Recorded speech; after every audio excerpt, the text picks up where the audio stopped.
Ruth, can you tell me how you think the debate went? I'm pleased with how it went. I think we got the points in. It was very well organised, so it meant that we could all get our points over.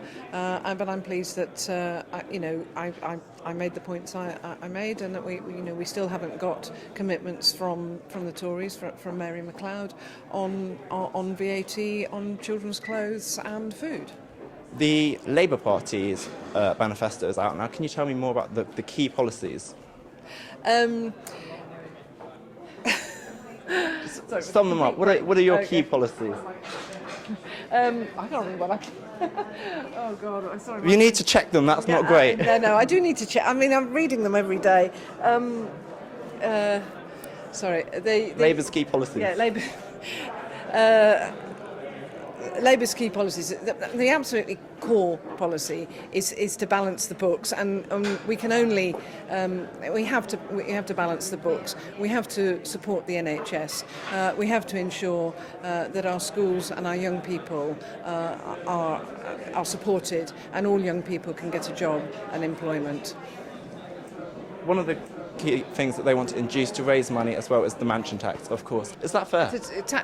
It's a tax on properties that were valued at $2 million when the tax was first announced, and I think it is fair. I think that people who are fortunate enough to live in large and valuable properties should pay, because at the moment you don't pay any more council tax if you live in a property worth $500,000 than a property worth $35 million, and I think it's absolutely reasonable. And of course, remember that only those in higher tax brackets will actually be paying that tax. The tax would be deferred for anybody who's not a higher taxpayer, because we have to protect those who are on low incomes but living in larger properties, such as around here in Chiswick.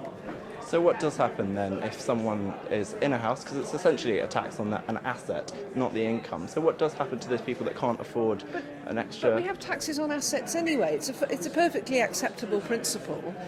So I don't see that there's a problem. It's not an extortionate amount of money. It'll be about the same for people in properties between 2 and 3 million. It'll be about the same as their council taxes at the moment.